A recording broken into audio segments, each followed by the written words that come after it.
దశాబ్దాలుగా నిర్లక్ష్యానికి గురై అభివృద్ధికి దూరమైన ఆదిలాబాద్ నియోజకవర్గం ప్రత్యామ్నాయం కోసం ఎదురు చూస్తుంది. పాత కాపులు కాకుండా యువనేత రావాలని బలంగా కోరుకుంటుంది. ఆ యువనేత వస్తే తమ తలరాతలు మారుతాయని ఆదిలాబాద్ నియోజకవర్గ జనం కొండంత ఆశతో ఉన్నారు. జనానికి అండగా నేనున్నానంటూ భరోసా ఇస్తున్న ఆ యువ నాయకుడు మరెవరో కాదు, కంది శ్రీనివాస్ రెడ్డి.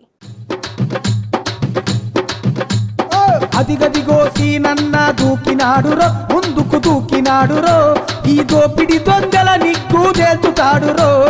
అదిగదిగో సీనన్న దూకినాడురో, ముందుకు దూకినాడురో, ఈ దోపిడి దొంగల నిగ్గు తేల్చుతాడురో. ఆదిలాబాద్ తెలంగాణకే తలగా ఉండే ఈ ప్రాంతం ప్రస్తుతం అసమర్థులైన పాలకుల చేతిలో బందీగా ఉందని ప్రజలు బహిరంగంగానే చెబుతున్నారు. జోగురామన్న పాలనలో ఆదిలాబాద్లో ఎక్కడేసిన గొంగడి అక్కడే ఉంది. ఫోటోలకే పరిమితమైన జోగురామన్న ప్రతి పనిలో పర్సంటేజ్ అడుగుతారట. ఆయన కేబినెట్ మంత్రిగా, ఎమ్మెల్యేగా జిల్లాలకు చేసిందేమీ లేదంటున్న ప్రజలు కోట్ల కొద్ది ఆస్తులు మాత్రం కూడబెట్టారట. అటు పాయాల శంకర్, ఇటు జోగురామన్న షాడో పాలిటిక్స్ నడిపిస్తూ జిల్లాలో మూడో వ్యక్తిని అడుగుపెట్టనివ్వకుండా ఇన్నాళ్లు అడ్డుకున్నారు. ఇక ఆదిలాబాద్ గడ్డపై కంది అడుగుపెట్టడంతో వారి కుట్రలు పటాపంచులవుతున్నాయి.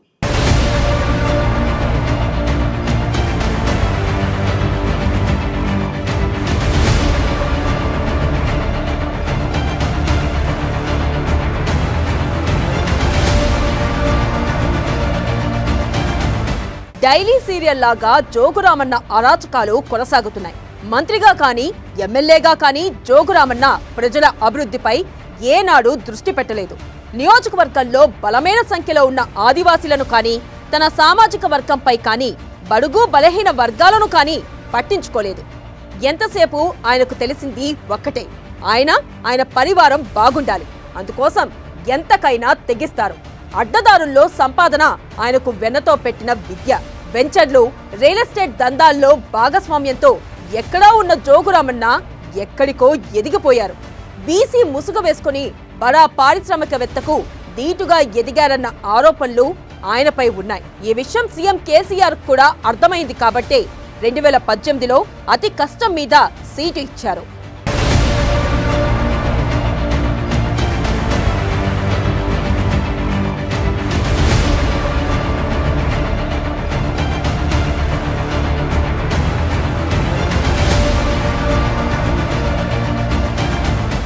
సీటు ఇవ్వకపోతే బీసీ సెంటిమెంట్ ను డ్రా చేసే ప్రమాదం ఉంది కాబట్టి ఎలాగో సీటిచ్చి మమ అనిపించారు. దీంతో అప్పట్లో జోగురామన్న ఓటమి ఖాయమన్న గుసగుసలు వినిపించాయి. కానీ బీజేపీ అభ్యర్థి మైనస్ పాయింట్లు ఆయనకు ప్లస్ అయ్యాయన్నది ఆదిలాబాద్ వాసులు చెబుతుంటారు. జోగురామన్నపై పైసా నమ్మకం లేకపోయినా కేసీఆర్ ను చూసి జనం ఓటేశారట.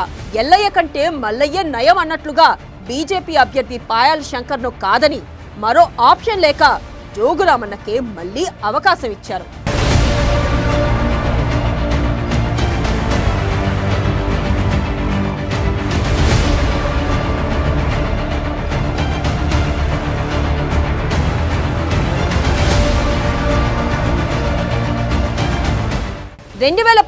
ఎన్నికల్లో అతి కష్టం మీద గట్టెక్కిన జోగుకు సీఎం కేసీఆర్ మరోసారి మంత్రిగా అవకాశం ఇవ్వలేదు.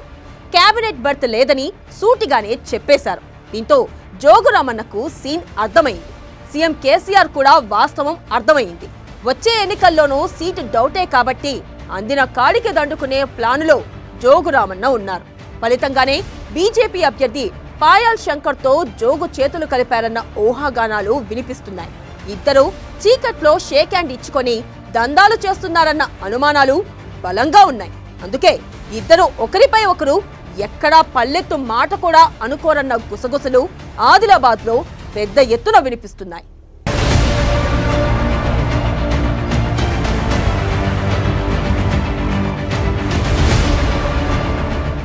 ఆదిలాబాద్ లో పార్టీ పేరుతో పాయాల్ శంకర్ పేట్రేగిపోతున్నారు. ప్రతి సెటిల్మెంట్ లోనూ శంకర్ చేతివాటం ఉండాలట, లేదంటే బాధితులకు వార్నింగ్స్ కూడా వెళ్తాయనే వార్తలు గుప్పమంటున్నాయి. ఇప్పటికే పాయాల్కి అధిష్టానం స్పెషల్ క్లాసులు పీకినా తీరు మారడం లేదని టాక్. ఇదే సమయంలో బాధిత ప్రజలకు పెద్దనగా నిలిచారు కంది శ్రీనివాస్ రెడ్డి. పుట్టిన గడ్డ రుణం తీర్చుకోవాలని ఆదిలాబాద్ ప్రజాసేవలో కంది ముందుంటే శంకర్ మాత్రం ప్రజలకు శనిలా మారారని గుసగుసలు వినిపిస్తున్నాయి.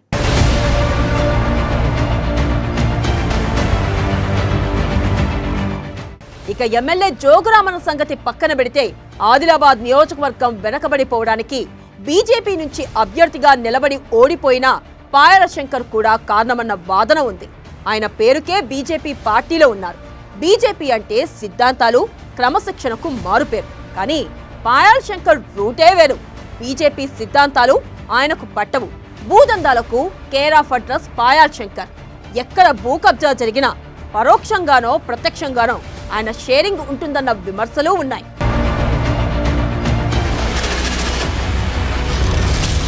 వివాదాలు ఆయన వెంటే ఉంటాయి.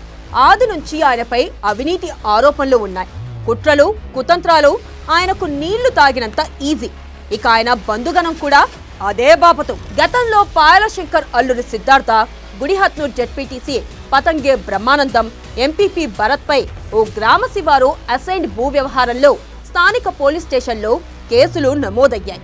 భూ వివాదంలో బాధితులను చంపేస్తామని కూడా వార్నింగ్ ఇచ్చినట్లు ఆరోపణలు ఉన్నాయి.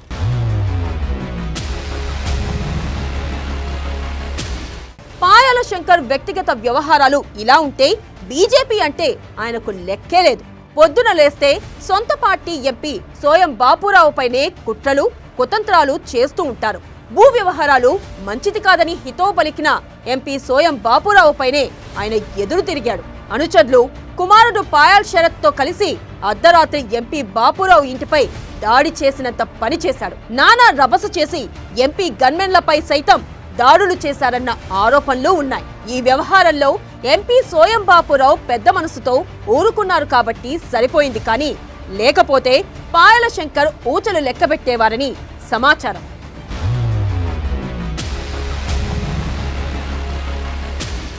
ఇంత జరిగినా పాయల్ వారి అరాచకాలు మాత్రం తగ్గలేదు.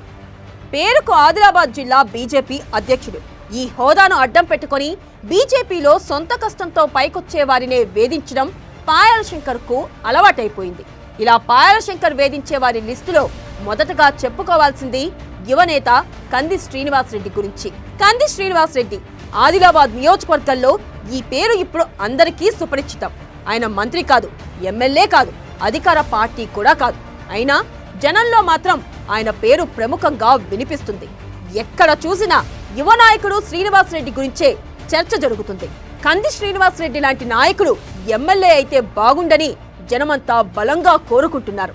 దీని వెనక అనేక కారణాలు ఉన్నాయి. అదిగదిగో సీనన్న దూకినాడురో, ముందుకు దూకినాడురో, ఈ దోపిడి దొంగల నిగ్గు దేల్చుతాడురో. అదిగదిగో సీనన్న దూకినాడురో, ముందుకు దూకినాడురో, ఈ దోపిడి దొంగల నిగ్గు దేల్చుతాడురో. కంది శ్రీనివాస్ రెడ్డి క్రమశిక్షణ గల బీజేపీ కార్యకర్త. సొంత కష్టంతో పైకొచ్చిన యువ నాయకుడు, ఉన్నత విద్యావంతుడు, మంచి వక్త, ప్రజల నాడి తెలిసిన నాయకుడు. జనం కోసం విదేశాల్లో వ్యాపారాలను కూడా పక్కన పెట్టి ఆదిలాబాద్కు విచ్చేసిన లీడర్. ఆయన తలుచుకుంటే విదేశాల్లోనే ఆర్థికంగా మరింత పైకి ఎదగవచ్చు. కానీ పుట్టిన గడ్డ రుణం తీర్చుకోవడానికి సరైన సమయం ఇదేనని ఆయన భావించారు. అందుకే ఆదిలాబాద్ జనం కోసం అన్నీ వదులుకొని వచ్చేశారు. ఇప్పుడు ఆయన అనునిత్యం ఆదిలాబాద్లోనే ఉంటున్నారు. అక్కడే ఆయన స్థిర నివాసం ఏర్పరచుకున్నారు. పొద్దున లేవడం, జనం సమస్యలను పరిష్కరించడం, సామాజిక సేవా కార్యక్రమాలను చేపట్టడం, ఇదే ఆయన డైలీ షెడ్యూల్. జనమే తన బలమై సీనన్నే అడుగేశాడు, కదిలే ఓ చిరితై భవితలనే మార్చేస్తాడు. అలుపే ఎరుగని ఇతడు కష్టించే నాయకుడు, తను నమ్మిన ప్రజలకు కంటికి వెలుగవుతాడు. జై జై జై అన్నా జననేత సీనన్న, యువనేత సీనన్న అన్నా. కంది శ్రీనివాస్ రెడ్డి అంటే వ్యక్తి కాదు, ఓ యువశక్తి. ఆపదలో ఉన్న అమ్మకి కొడుకులా, చెల్లికి అన్నలా తోచిన సాయం చేసే వ్యక్తి కంది శ్రీనివాస్ రెడ్డి. ఆయన బీజేపీలో ఉన్న పార్టీలకు అతీతంగా అభిమానులు సంపాదించుకున్నారు. ఇప్పటికే హైకమాండ్ ఆశీస్సులు శ్రీనివాస్ రెడ్డికి పుష్కలంగా ఉండడంతో రానున్న కాలంలో ఆయనే తమ ఎమ్మెల్యే కావాలని ఆదిలాబాద్ ప్రజలు కోరుతున్నారు. ఎప్పుడూ జనంతో ఉండే శ్రీనన్న లాంటి జననేత తమ లీడర్ అయితే కష్టాలు తీరిపోతాయన్నారు. జై జై జై అన్నా జననేత సీనన్న యువనేత సీనన్న అన్నా జై జై జై అన్నా జననేత సీనన్న మన నేత సీనన్న అన్నా. ఎక్కడ జనం కష్టాల్లో ఉన్నారంటే శ్రీనివాస్ రెడ్డి వాలిపోతారు. నేనున్నానంటూ సమస్యను పరిష్కరించి భరోసా ఇస్తారు. ఈ మంచితనమే శ్రీనివాస్ రెడ్డికి ఎంతో పేరు తీసుకొచ్చింది. ప్రస్తుతం ఆదిలాబాద్ నియోజకవర్గంలో ఎక్కడ చూసినా కంది శ్రీనివాస్ రెడ్డి పేరే వినిపిస్తుంది. పైగా బీజేపీ హైకమాండ్ ఆశీస్సులు ఆయనకు పుష్కలంగా ఉన్నాయి. ఇలాంటి యువ నాయకుడికే టికెట్ ఇవ్వాలని పార్టీ పెద్దలు భావిస్తున్నారు. పైగా పార్టీలకు అతీతంగా ఆయనకు అభిమానులు ఉన్నారు. ఫస్ట్ మన చదువుతోని మాత్రమే మన పిల్లల భవిష్యత్తు మారుతుంది. అద్భుతంగా చదువుతున్నాడు ఆయన, మహామేధావి. చదువు వల్ల మాత్రమే మన పిల్లల చదువు వల్ల మాత్రమే మార్పు వస్తుంది. చదువుకే మార్పును తీసుకొచ్చే శక్తి, మహాశక్తి ఉంది, మహోగ్రమైన శక్తి ఉంది. సో కంది శ్రీనివాస్ రెడ్డి ఫౌండేషన్ కి ఇక్కడ ఉన్నటువంటి మిత్రులు కొంతమంది ఇట్లా ఇరుమ తులసిరామ్ గారు పాపం ఆయన ఆత్మహత్య చేసుకున్నాడని చెప్పి నేను అమెరికాలో ఉన్న అప్పుడే తెలిసిన టైం కల్లా నేను ఆఫీస్ నుంచి ఇంటికి వచ్చాను. అప్పుడు నాకు సోషల్ మీడియాకు కొందరు మిత్రులు చెప్పాను. నేను వెనక ముందు ఏం ఆలోచించలే, ఏంది ఎట్లా అని. ఇద్దరు పిల్లలు ఉన్నారు. ఒక ఇంటర్ ఫస్ట్ ఇయర్ చదివే అమ్మాయింది, ఒక 8th క్లాస్ చదివే బాబు ఉన్నాడు అని చెప్పి వెనక ముందు నేనేం ఆలోచించలేదు. కష్టకాలంలో కదా నేను ఎంతో నాకు తోచిన సహాయము చేద్దామని 1,00,000 రూపాయల సహాయం అనౌన్స్ చేశాను. నేను రైతన్నలందరికీ కూడా చేతులెత్తి నమస్కరిస్తున్నా. ఏంటంటే దైవమైన నిర్ణయాలు తీసుకో. ఇప్పుడు ఎండ ఉన్నది కదా, సాయంత్రం అయితే నీడ వస్తుంది కదా, ఈ రోజు రాత్రి సూర్యుడు అస్తమిస్తాడు కదా, రేపు పొద్దున ఉదయిస్తాడు కదా, ఆ నమ్మకంతోనే బతుకుతున్నాం కదా. ఆ నమ్మకం కోల్పోవద్దు. ఆ నమ్మకమే మనల్ని నడిపిస్తుంది.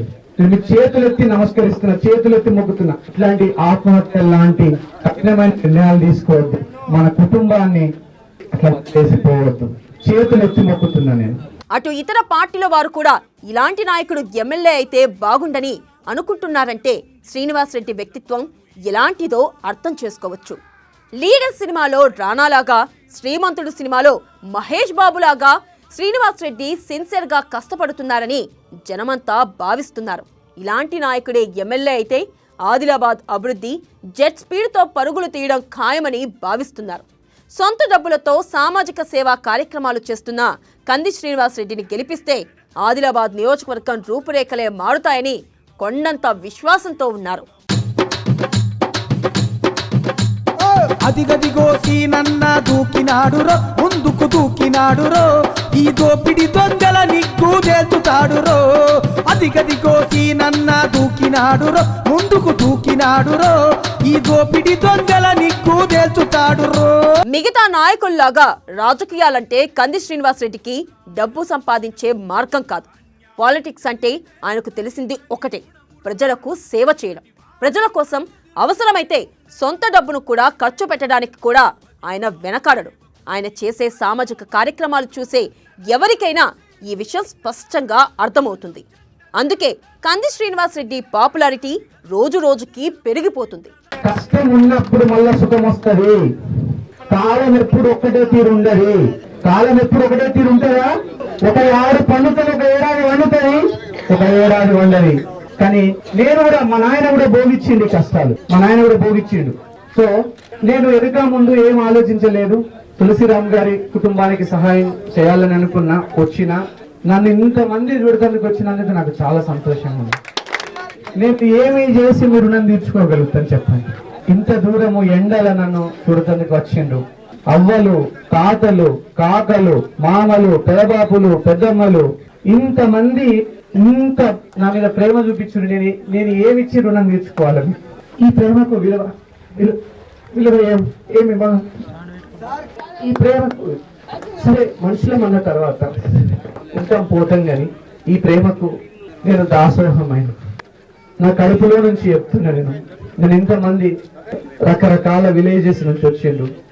ఒక్కటి మాత్రం చెప్తే, నేను కంది శ్రీనివాస్ రెడ్డి ఫౌండేషన్ మాత్రం 100 ఏళ్ళు కూడా నిలబెట్టేటట్టుదని నేను తీర్చిదిద్దుతా.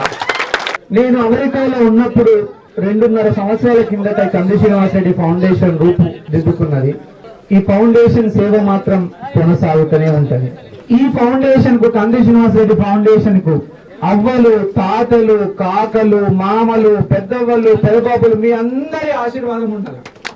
మీరు నడిపిస్తేనే ఈ ఫౌండేషన్ నడుస్తుంది. మీ కష్టకాలంలో తోడుండేందుకు మాకు అవకాశం ఇచ్చినందుకు నాకు చాలా సంతోషంగా ఉన్నది. యువ నాయకుడు శ్రీనివాస్ రెడ్డికి జనమంతా జై కొడుతున్నారు. శ్రీనివాస్ రెడ్డి లాంటి నాయకుడే కావాలని బల్లగుద్ది చెబుతున్నారు. ఇలాంటి నాయకుడు వెన్నంటి ఉంటామని స్పష్టం చేస్తున్నారు. శ్రీనివాస్ రెడ్డిని కంటికి రెప్పలా కాపాడుకుంటామని ఆదిలాబాద్ నియోజకవర్గ వాసులు ప్రతిబూనుతున్నారు. ప్రజలే ప్రాణంగా ప్రజలల్లో గడిపేస్తాడు, అతడే సాధకుడై చరితలనే సృష్టిస్తాడు. సేవేలే తన లక్ష్యం, యువతరానికే ఆదర్శం, మన ఆదిలాబాదుకు అందిన వరము కేయస్సార్. ఆదిలాబాద్ నియోజకవర్గంలోని అన్ని వర్గాల జనం ఇప్పటికే ఓ నిర్ణయానికి వచ్చేశారు. శ్రీనివాస్ రెడ్డిని గెలిపించేందుకు సిద్ధంగా ఉన్నారు. అటు బీఆర్ఎస్ పార్టీ నుంచి జోగు రామన్న కానీ, మరో రామన్న నిలబడినా, పాయల శంకర్ ఎన్ని కుట్రలు చేసినా కంది శ్రీనివాస్ రెడ్డి బీజేపీ అభ్యర్థిగా నిలబడడం ఖాయం. ఆదిలాబాద్ ఎమ్మెల్యేగా విజయ డంకా మోగించడం కూడా ఖాయం. కుట్రలు, కుతంత్రాలకు మూతోడ్ జవాబు చెప్పడానికి కంది శ్రీనివాస్ రెడ్డి తరపు నుంచి జనం సిద్ధంగా ఉన్నారు. ఎప్పుడు ఎన్నికలు వచ్చినా భారీ మెజార్టీతో శ్రీనివాస్ రెడ్డిని గెలిపించుకుంటామని తేల్చి చెబుతున్నారు. దట్ ఈస్ కంది శ్రీనివాస్ రెడ్డి. సాహో శ్రీనివాస్ రెడ్డి. ఇలాంటి నాయకుడు 10 కాలాల పాటు పదిలంగా ఉండాలి. ఇదే జనం కోరుకుంటుంది. జై జై